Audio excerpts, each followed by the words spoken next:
தமிழ்நாட்டினுடைய 17வது சட்டமன்ற தேர்தல் வழக்கத்திற்கு மாறாக 6 முனை போட்டி அப்படிங்கிற கள நிலவரத்தோடு இந்த தேர்தல் பரபரப்பாக போயிட்டுருக்குது. தமிழ்நாட்டில் ஏறத்தாழ 20 மாவட்டங்களில் செறிவாக வாழக்கூடிய ஒரு சமூகம் 80 பொது தொகுதிகளில் ஒரு மிகப்பெரிய வாக்கு வங்கி வலிமை கொண்ட சமூகமான தேவேந்திரகுல வேளாளர் சமூகத்தை திமுகவும் அதிமுகவும் திட்டமிட்டு புறக்கணித்திருக்கிறது.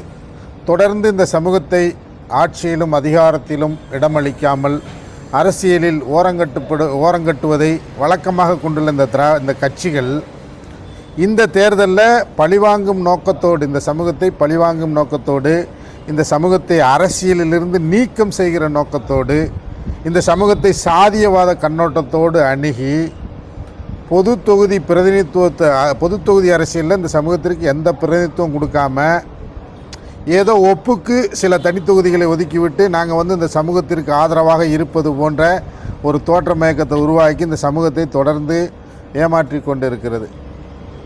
தன்னுடைய கட்சி ஒவ்வொரு அந்த திமுகவில் பயணிக்கக்கூடிய தேவேந்திரகுல வேளாளர் சமூகத்துக்கு கூட அவங்க பிரதிநிதித்துவம் கொடுக்கலன்னா அப்போ எவ்வளவு வன்மத்தோட கொடூரமாக இந்த கட்சிகள் சமூகங்களை கையாளுது. 7 விழுக்காடு வாக்கு வங்கியை கொண்ட ஒரு சமூகம் தமிழ்நாட்டில் 7 விழுக்காடு தமிழ்நாட்டு ஒட்டுமொத்த வாக்காளர் எண்ணிக்கையில் 7 விழுக்காடு வாக்காளர்களை கொண்ட ஒரு சமூகத்தை தொடர்ந்து திட்டமிட்டு வஞ்சிக்கிறது. அதே மாதிரி இந்த சமூகத்தினுடைய குரலாக இருக்கக்கூடிய புதிய தமிழகத்தை அதிமுக கட்சி தலைவர் எடப்பாடி பழனிசாமி கடுமையாக கிண்டல் பண்ணுறார். இது புதிய தமிழகம் கட்சி தலைவர் மருத்துவர் கிருஷ்ணசாமியை பற்றி பேசவில்லை. ஒட்டுமொத்தமாக தென் மாவட்டங்களிலையும் கடலோர மாவட்டங்களிலும் செறிந்து வாழக்கூடிய தேவேந்திரகுல வேளாளர்களுடைய ஒட்டுமொத்த கோபத்திற்கும் இன்றைக்கி எடப்பாடி இலக்காயிருக்கிறாரு. எடப்பாடி பழனிசாமி தென் மாவட்டங்களில் எந்த தேவேந்திரகுல வேளாளர் கிராமத்துக்குள்ளே உள்ளே வந்தாலும் நாங்கள் நேருக்கு நேர் எதிர்வினையாட்டக்கூடிய ஒரு சூழலை உருவாக்கி இருக்கிறாரு. எங்களுக்கு அரசியல் பிரதிநிதித்துவம் வேணும், அதிகாரத்தில் எங்களுக்கு ஆட்சியிலும் அதிகாரத்திலும் இடம் வேணும். இதுதான் எங்களுடைய முதன்மையான கோரிக்கை. இதுக்கு எதிராக நிற்கக்கூடிய அத்தனை அரசியல் கட்சிகளையும் இந்த களத்திலிருந்து அப்புறப்படுத்துவோம். தென் மாவட்டத்தில் பரவலாக பொது தொகுதிகளில் தன்னுடைய வேட்பாளரை அறிவித்திருக்கிற 30க்கும் மேற்பட்ட தொகுதியில் அறிவித்திருக்கிற புதிய தமிழகம் கட்சியை நாங்கள் பகிரங்கமாக ஆதரிக்கிறோம்.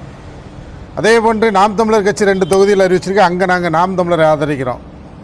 தமிழக வாழ்வுரிமை கூட்டணியில் முதுகுளத்தூரில் அறிவிச்சிருக்கிறாங்க, அங்கே நாங்கள் ஆதரிக்கிறோம். ராஜபாளையத்தில் பிரிஸ்லா பாண்டியனை ஆதரிக்கிறோம். எங்களுக்கு எங்கள் சமூகத்தினுடைய முகமாக குரலாக எங்களுடைய தலைவர்களை தான் நாங்கள் பார்க்க முடியும். இந்த அரசியல் கட்சிகள் எங்களுடைய ஓட்டை வாங்கி தொடர்ந்து எங்களை இலவச வாக்கு வங்கியாக வைத்துக்கொள்ள நினைத்தால் விளைவுகள் கடுமையாக இருக்கும். இதுதான் எங்களுடைய தமிழ்நாடு தேவேந்திரகுல வேளாளர் சமூக அரசியல் ஒருங்கிணைப்பு குழுவினுடைய நிலைப்பாடு. தமிழ்மாறன்.